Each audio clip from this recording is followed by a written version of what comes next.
윤일병 사건이 우리 사회를 들끓게 만들고 있는 가운데 윤일병과 비슷한 가혹행위를 당했다는 또 다른 피의자들의 증언 속속 나오고 있습니다. 특히 며칠 전 드러난 임모이병 사건, 거의 제2의 윤일병 사건이다 할 수 있을 만큼 충격적인 내용이었습니다. 의무중대에 자대에 배치된 직후부터 선임 등 11명에게 폭언을 들었고 입에 담지 못할 성추행까지 당했습니다. 결국 정신과에 입원과 퇴원을 반복하다가 입대 1년 반 만에 의병 전역을 했다고 하는데요. 임의병의 부모님, 군대에 안이한 대응에 분노하고 있습니다. 과연 어떻게 된 것인지 오늘 임의병의 어머니를 직접 만나보죠. 어머니 나와 계시죠? 네. 네, 그러니까 2012년에 7월에 입대한 상황이었고 그 만기 제대를 못한 상황인데 먼저 사건 처음으로 들어가 봅니다. 자대 배치 직후부터 폭언을 듣기 시작했다. 이런 얘기가 있는데 도대체 무슨 이유에서였습니까? 약제 의무병으로 군을 입대를 했는데 예. 군에서 하는 거는 약 수액을 놓고 환자를 돌보고 뭐 이런 여러 가지 일들을 겸했었기 때문에 교육받던 시스템하고는 좀 달랐대요. 그래서 굉장히 그 눈치껏 요령껏 빨리 파악을 해야 되는데 그런 게 조금 미미했는가 봐요. 예. 그러면서 이제 뭐 유격 훈련을 받고 와가지고 예. 차를 하는 데서 그 이렇게 많이 처먹으라는 이야기를 했나 봐요, 선임병사가. 예.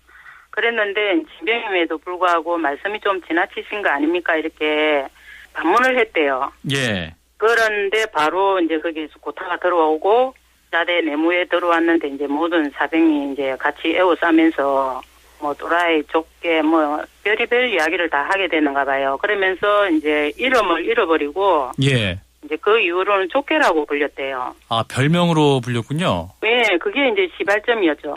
어떤 처음에 어떤 훈련소에서 배웠던 직무와는 다른 것을 이제 자대 배치 후에 해야 되는 상황이었고 그래서 네네. 이제 적응이 힘든 그런 상황에서 네. 이제 그 상황에서 왕따를 당하기 시작했다. 뭐 이렇게 봐야겠네요.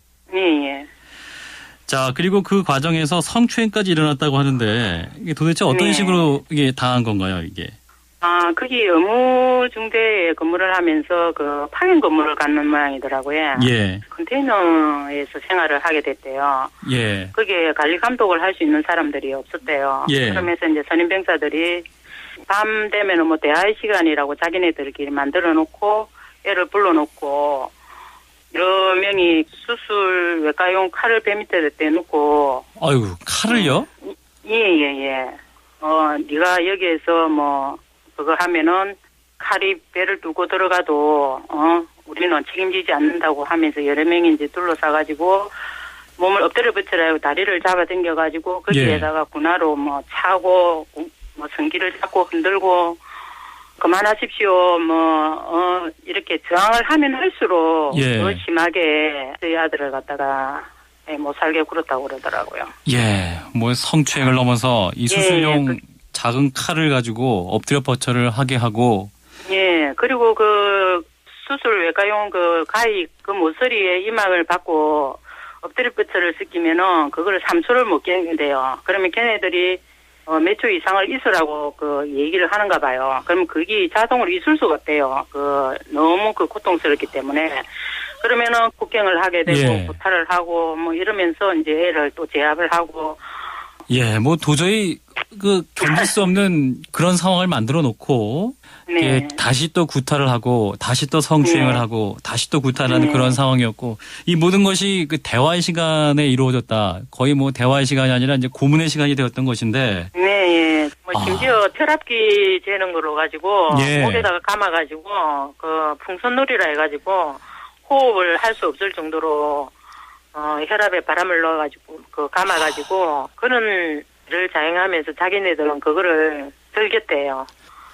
참 이러한 상황에 가기까지 우리 임의병 그 아드님께서 공식적으로 부대에서 어디에도 하소연할 수 없는 뭐 그런 상황이었습니까?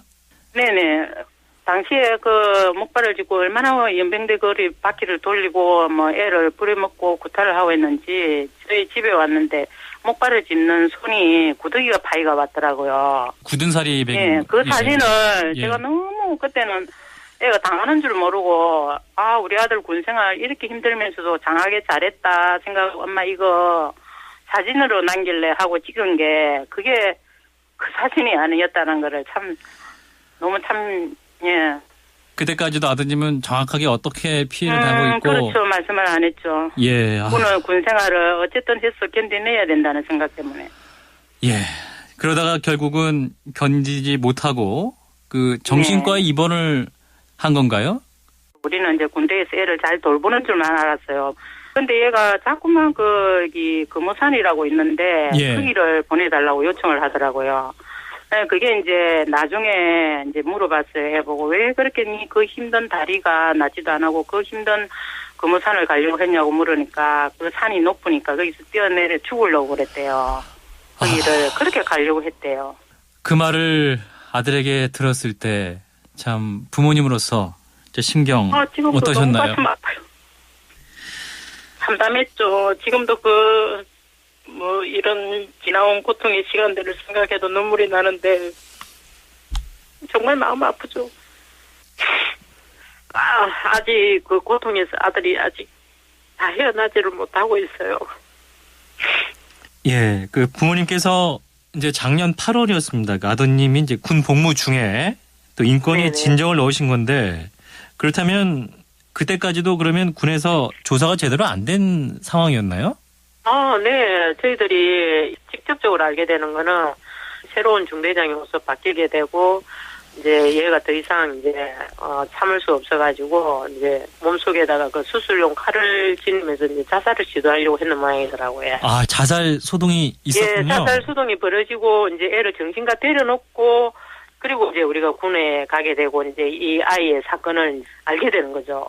예. 그러면서 이제, 그 이후로 이제 아들의 고통을 저희들이 이제 접하게 되는 거죠. 예, 참 너무나 힘든 상황이었고 그래서 바로 네네. 이제 인권위에 진정을 하셨는데 예, 어머니 지금 이제 가해자를 상대로 소송을 중이신데 그 처벌이 이루어졌지만 좀 부족하다고 느끼고 있는 뭐 그런 상황이신 거죠? 예, 저희들 많이 부적합하게 생각하고 군 검찰이 가해자를 위한 조사를 한다는 느낌을 받았어요. 심하게 그 구타를 했는데 땡꽁 몇 대 때렸다. 너무 어이없는 그런 조사를 마쳐난 걸 보고 불기소 그거로 해서 빠져나가게 하고 이런 걸 보면서 군이 정말 제대로 된 조사를 할 수 있는 기관인지 묻고 싶어요. 예, 말씀하신 대로 명확한 진상이 규명이 되고 또 처벌 네네. 받아야 할 사람들은 명백하게 또 책임을 네. 물어야 하는 또 그런 상황인 것 같습니다. 지금 이미병 아드님은 지금 어떤 상황인가요? 지금은 제 입원이 좀 필요할 것 같다라고 의사 선생님이 말씀을 하시더라고요. 예. 그때 당시에 이제 이렇게 심하게 구타를 당하고 가혹행위를 당하고 할 때 그게 몸이 반응을 한다고 그러더라고요. 예. 그 시간대만 되면 몸이 아프다 그러고 막 고통 호소를 해요, 애가. 예. 후유증이 네. 여전히 나타나고 있는 그런 상황이고 예. 지금 또 요즘 계속 뉴스가 되고 있는 게 윤일병 사망 사건입니다. 어머니 혹시 그 네. 뉴스 보셨어요?